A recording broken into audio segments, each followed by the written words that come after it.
새해를 맞아 제주 현안과 관련해 제주 지역 국회의원들과 이야기를 나눠보는 신년 대담입니다.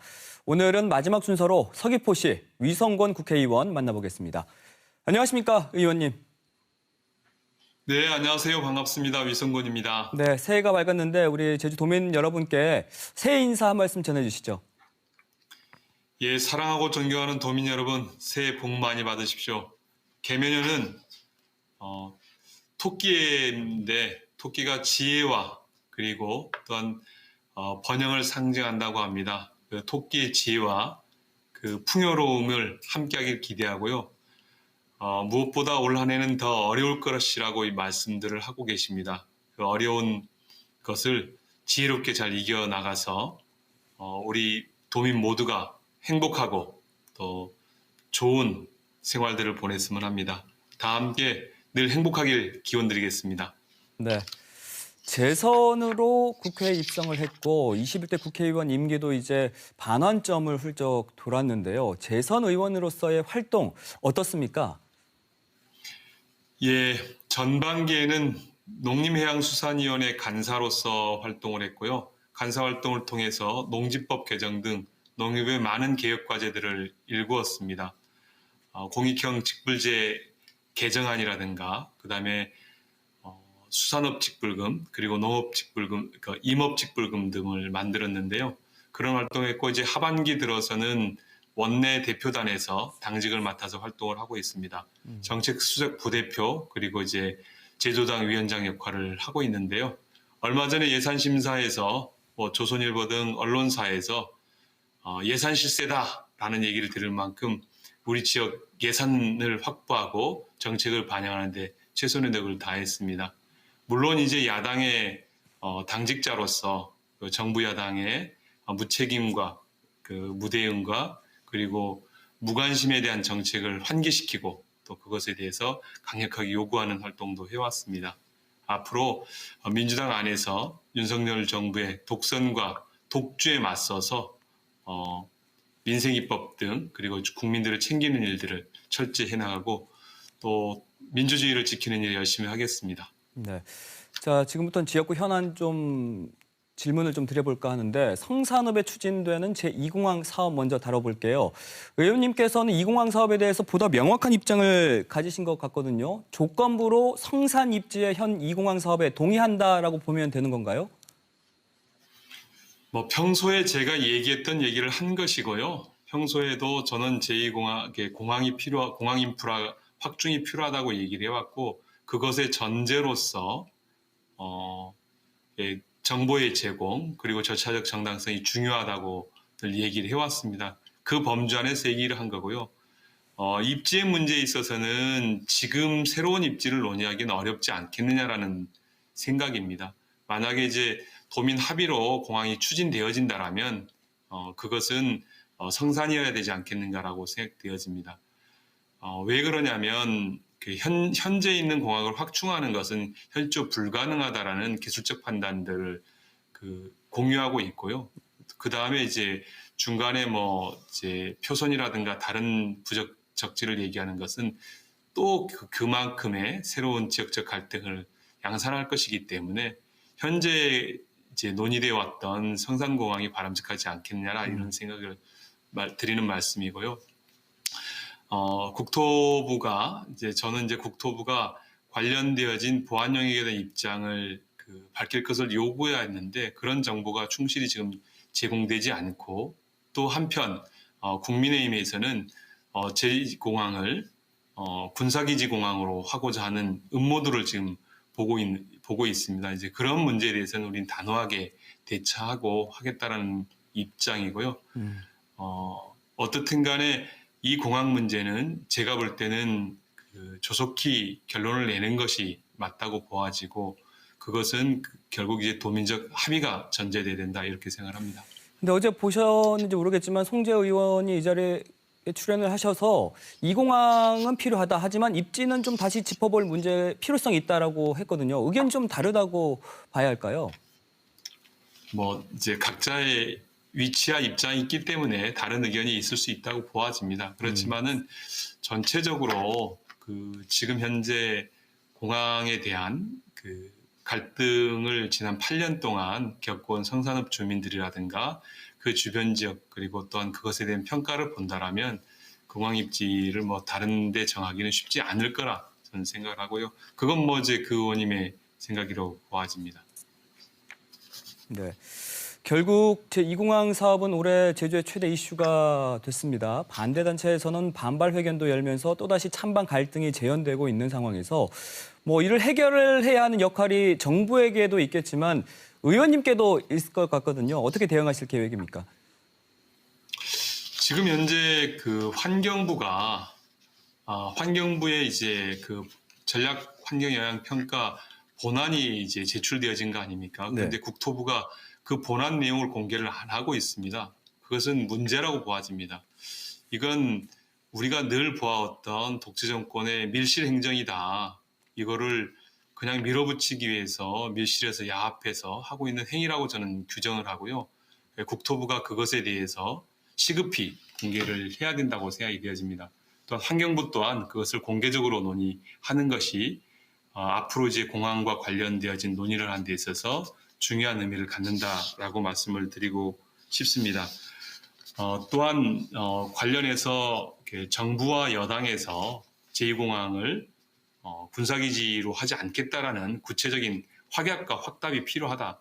이제 그런 것들이 전제되어야 실제 공항 논의가 가능하지 않겠는가 이렇게 생각을 합니다.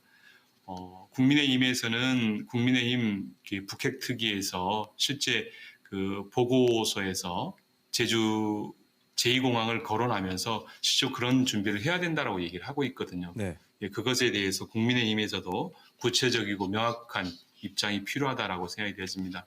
그러한 전제하에서 도민 모두가 이제 그 참여하는 가운데서 그런 정보를 바탕으로 해서 충분한 논의들이 필요하다 이렇게 생각합니다. 네. 자, 제주 헬스케어 타운 문제도 짚어볼게요. 이 부분에 대해서도 의원께서 관심이 많고 활성화를 위한 움직임도 시작이 됐는데 어떻습니까? 예, 헬스케어 타운에서 사실은 이제 그 정상적으로 진행되어지다가 영리병원 문제로 사실상 이제 헬스케어 타운이 중지되어 있는 상황에 있는데요. 지금은 영리병원 문제를 좀 처리를 하고 나서 이제 본격적인 사업을 이제 본격화시키기 위해서 노력을 하고 있습니다. 거기 안에 이제 헬스 산업과 바이오 산업 그리고 그 케어 산업 등을 유치할 수 있는 기반 요청을 하고 있고요. 저는 이제 그 지역에 제주대학교 약학대학 본과 과정을 거기서 운영을 하면서 구체적으로 기업들 유치를 해서 그곳을 제주 그 헬스 바이오 산업의 중심지로 만들어야 된다고 생각을 하고 있고요. 그것을 위해서 관련 그 지식산업센터 유치를 적극적으로 활동을 하고 있습니다. 그래서 점차 뭐 그 검진 시스템이라든가 이런 병원 시스템이 들어오게 되어지면 그런 개발에 더욱더 한층 더 앞서 나갈 수 있지 않겠는가 이렇게 생각을 합니다. 그 이와 관련해서 관심을 받았던 게 2년 전에 의원님의 그 영리병원 특례조항 폐지 내용을 담은 제주특별법 개정안 발의였거든요. 근데 이게 아직 국회 계류 중입니다. 예, 국회 이제 법안을 했는데요. 그 법안에 대해서 그 제주도와 보건복지부의 입장이 좀 다른 것으로 나타났습니다. 그래서 이제 법안 추진이 잘 안 되고 있는데요. 그 제주도 보건복지부에서는 영리병원 특례조항 폐지에 대해서 지난 정부에서는 동의를 했는데 지금 정부는 어떨지 모르겠고요. 두 번째 제주도의 그 입장이 지난 정부에서는 그것에 대해서 동의를 하지 않았습니다. 네. 그래서 아마 그렇지만 이제 오영훈 도정에서는 그것에 대해서 동의하지 않을까 생각이 되어지고요. 그 제주도와 협의를 통해서 구체적으로 이 문제를 해결하도록 그 노력을 해나갔고 앞으로 우리 서귀포 지역 그리고 제주 지역의 의료 공공성 확대에 더욱더 박차를 가려고 합니다. 제주대학교 제주 지역에 상급 의료기관이 필요한데요. 상급 의료기관 그 설정과 관련된 연구 영역이 올해부터 이제 2023년도에 이루어지게 되는데 여기에 이제 반영될 수 있게끔 노력을 할 거고 서귀포 지역의 서귀포 의료원 그 기반시설 확충 사업에 많은 예산을 투여하고 있는데요. 그것들을 통해서 서귀포의 의료 서비스를 높이는 일에 더 열심히 하겠습니다. 자, 도민 실생활과 관련된 질문도 드려볼게요. 섬에 산다는 이유로 더 부담해야 하는 추가 배송비 문제인데 이와 관련해 의원님께서 이제 올해 정부 예산에 섬 지역 생활물류 운임 지원 사업 65억 원을 반영했다고 하셨는데 그럼 제주도민들은 어느 정도 이걸 실감할 수가 있을까요? 그 섬 지역의 생활물류 운임 지원 사업이 없었던 사업인데 신규로 이제 이번에 반영이 된 사업이거든요. 네. 이제 65억이 편성되었는데 그 65억 원 중에 가장 물동량이 많은 곳이 우리 제주이기 때문에 제주가 가장 많은 혜택을 일단 볼 거라고 생각되어집니다. 이 부분에 대해서는 의미가 중요한데요. 섬 지역 물류에 대해서 정부가 직접 지원할 수 있는 근거를 마련했다. 이게 제일 중요한 것 같습니다. 그래서 실제 이제 65억이 이제 첫 예산이지만 앞으로는 그것들을 더 늘려서 우리 지역의 생활물류 배송 비용을 낮출 수 있게끔 할 수 있을 것 같습니다.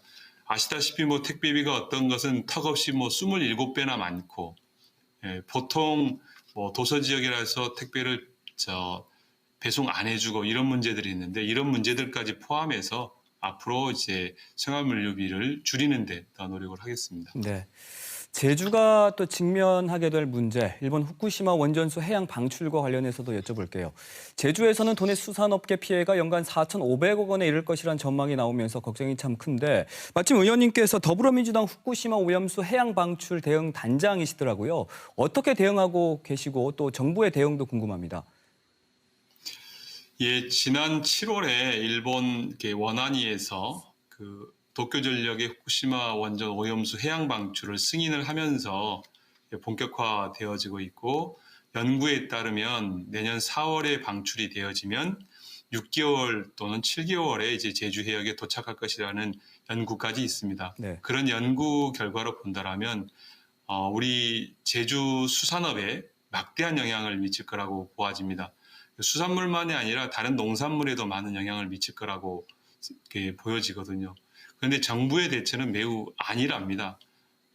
지금 이제 유엔 환경 협약에 의해서 관련 국제 제소가 가능함에도 불구하고 관련되어진 제소를 하고 있지 않고요. 네. 또한 다른 지역에 중국, 그 다음에 뭐 대만, 그리고 또 그 이외에 많은 이제 후쿠시마 난류가 흐르는 해양 지역에 국가들과 연대해서 싸움도 가능한데 그 싸움을 회피하고 있거든요.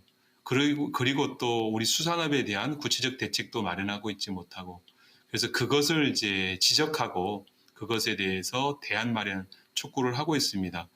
저희들이 이제 대국민 기자회견도 하고 국정감사에서 상임위별로 그러한 문제 제기도 하고 또 국무조정실 TF와 이제 간담회를 통해서 그것에 대한 문제 제기를 하고 있고요. 앞으로 이제 그러한 활동들을 수산업계나 그리고 이제 해양 환경 단체들과 함께 해나갈 예정입니다. 네. 이제 4월이 되어지면 저는 걱정이 4월 이제 방류가 시작되어지는 시점이 가장 우리 수산물에 타격을 많이 미칠 거라고 보아집니다. 그래서 그것에 대해서 우리 도도 적극적으로 좀 대응을 할 필요가 있다 이렇게 생각을 합니다. 또한 해양 오염이라는 것이 단기간에 이루어지는 것이 아니라 장기간 저희들이 분석해서 약 100년 동안 방출이 되어질 예정인데요. 그것이 누적되어진다면 어마어마한 피해를 입을 것이고 두 번째로는 이게 후쿠시마 원전만 오염수를 방출하는 것이 아니라 다른 국가들도 폐수 처리를 오염수 처리를 해양으로 방류할 수 있는 가능성과 개연성이 높기 때문에 더 관심을 갖고 이것에 대해서 대응해야 된다고 생각을 합니다. 네, 알겠습니다. 도민들 또 어민들이 실질적인 피해가 나타날 수 있는 만큼 이 부분 적극적으로 노력해 주시기 바라겠고요. 올 한 해도 제주 도민과 국민을 위한 활동 계속 부탁드리겠습니다. 오늘 함께해 주셔서 고맙습니다. 네, 고맙습니다.